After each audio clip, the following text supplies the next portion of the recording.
വാമൊഴി ചരിത്രത്തിലേക്ക് സ്വാഗതം.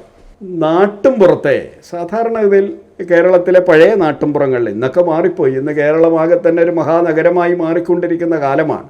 വർഷങ്ങൾക്ക് മുമ്പ് ഒരു 10-20-30 വർഷങ്ങൾക്ക് മുമ്പൊക്കെ നാട്ടുംപുറത്തെ സ്ത്രീകൾ, പ്രത്യേകിച്ച് അയൽവക്കക്കാരൊക്കെ വഴക്കുണ്ടാക്കുമ്പോൾ, എടി അറുവാണി എന്നെക്കൊണ്ട് കൂടുതലൊന്നും പറയിപ്പിക്കരുതെന്ന് ഒരാൾ പറയും, മറ്റേ ആൾ നീ ഓടി അറുവാണി എന്ന് പറഞ്ഞ് മറ്റേ ആളും പറയും.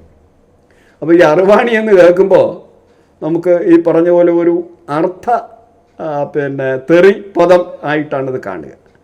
അപ്പോൾ ഈ പെണ്ണുങ്ങൾ തമ്മിൽ, ഈ സ്ത്രീകൾ തമ്മിൽ വഴക്കുണ്ടാക്കി അറുവാണി എന്ന് അന്യോന്യം പറയുമ്പോൾ ഇത് കേട്ടുകൊണ്ട് നിൽക്കുന്ന ഒരാൾ പറയുന്ന ഒരു പക്ഷേ ഇങ്ങനെയാവാം: അറുവാണി തുനിഞ്ഞാൽ നിർവാഹമില്ല എന്ന് പറയാറുണ്ട്.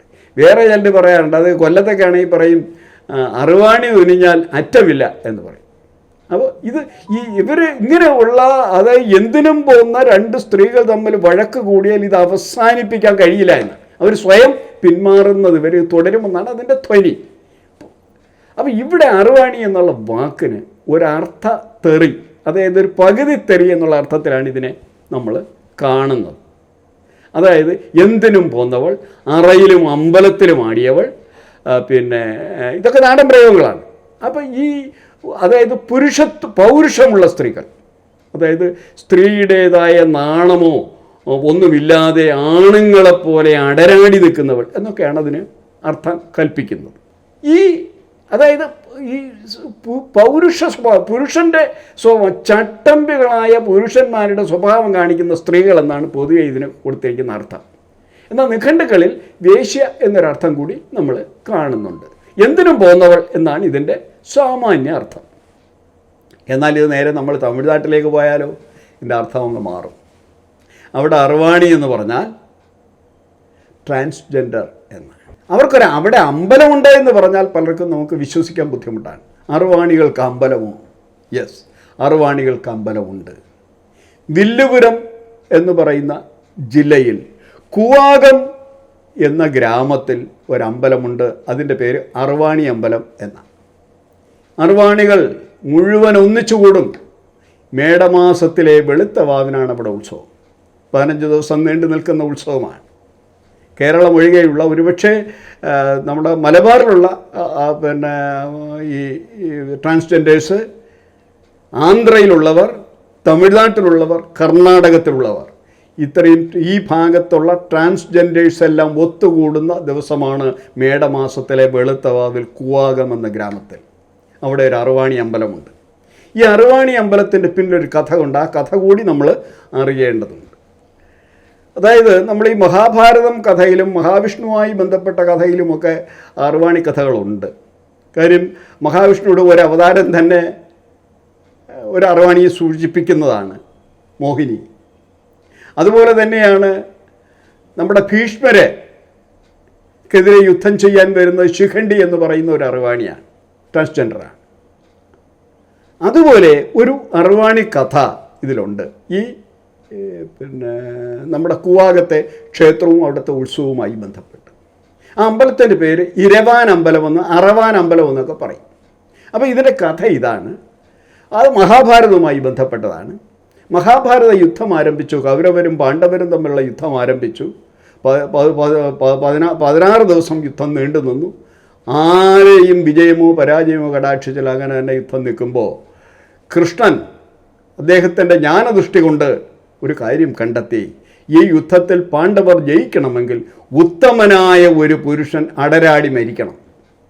യുദ്ധത്തിൽ ഉത്തമനായ ഒരു പുരുഷൻ അടരാടി മരിച്ചാൽ മാത്രമേ പാണ്ഡവർക്ക് യുദ്ധം ജയിക്കാനിട്ടു. അതിനാര്? പലരെയും അന്വേഷിച്ചു, ഉത്തമനായ ഒരു പുരുഷനെ കണ്ടില്ല. അവസാനം കൃഷ്ണൻ തന്നെ ആളെ നിർദ്ദേശിച്ചു. ആ ആള് അർജുനൻ്റെ മകനാണ്. അർജുനന് ഉലൂബി എന്ന് പറയുന്ന നാഗകന്യകയിൽ ജനിച്ച ഒരു യുവാവാണ് ഇരവാൻ. ഇരവാന് അന്ന് 18 വയസ്സ്.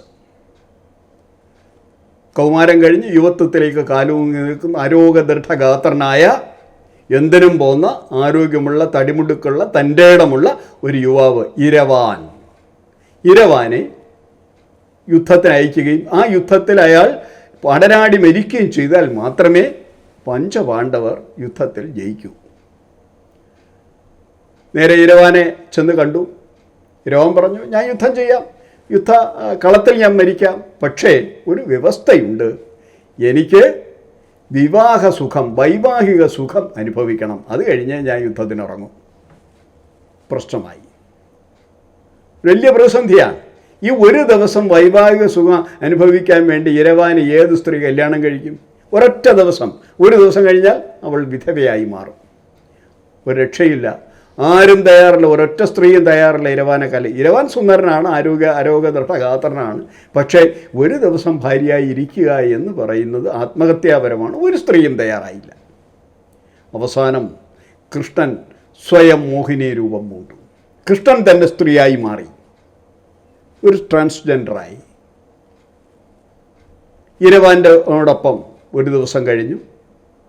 പിറ്റേ ദിവസം ഇരവാൻ യുദ്ധത്തിന് പോയി. ആ യുദ്ധത്തിൽ അടരാടി ഇരവാൻ മരിച്ചു. ഇരവാൻ്റെ മരണവാർത്ത അഴിഞ്ഞതിന് ശേഷം മോഹിനി താലിയറുത്ത് വിധവയായി മാറി. ഈ കഥയുടെ പുനരാവിഷ്കാരമാണ്, ഈ ഇരവാൻ്റെ പ്രതിഷ്ഠയാണ് ഈ കുവാകം എന്ന് പറയുന്ന ക്ഷേത്രത്തിലുള്ളത്. ഇവിടെയാണ് ഈ വെളുത്തവാവ് ദിവസം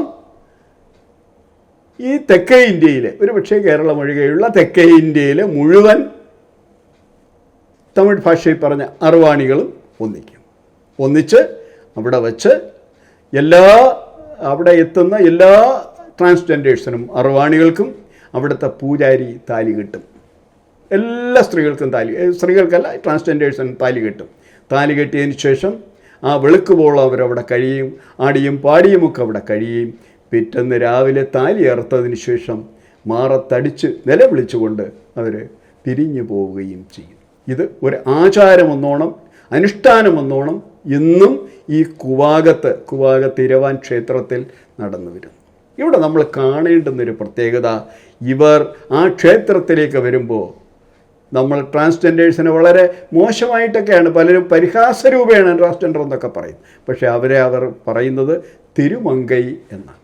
തിരുമങ്ക, ദൈവത്തിൻ്റെ സ്വന്തം സ്ത്രീ എന്നുള്ള അർത്ഥത്തിൽ തിരുമങ്ക എന്ന പേരിലാണ് അവരവിടെ അറിയപ്പെടുന്നത് എന്നുകൂടി നമ്മൾ അറിയേണ്ടതുണ്ട്. അപ്പോൾ ഈ അറുവാണി തുനിഞ്ഞാൽ നിർവാഹമില്ല എന്ന് കേരളത്തിൽ നമ്മൾ അറുവാണികളെ വളരെ മോശമായി ചിത്രീകരിക്കുമ്പോൾ, തമിഴ്നാട്ടിലെത്തുമ്പോൾ അവർ ദൈവത്തിൻ്റെ സ്വന്തം ആളുകളായി തിരുമങ്കയായി മാറുന്ന ഒരു സംസ്കാര വിശേഷം കൂടി അവിടെ ഉണ്ട് എന്ന് നമ്മൾ തിരിച്ചറിയണം. പല കാര്യത്തിലും നമ്മളെക്കാൾ സംസ്കാര സമ്പന്നർ, നമ്മൾ മോശമെന്ന് കരുതുന്ന പല ആളുകളുമാണ് എന്ന് നമ്മളെ ബോധ്യപ്പെടുത്തുന്നതാണ് നമ്മുടെ അറുവാണി തമിഴ്നാട്ടിലെത്തുമ്പോൾ തിരുമങ്കയായി മാറുന്നത്. നന്ദി, നമസ്കാരം.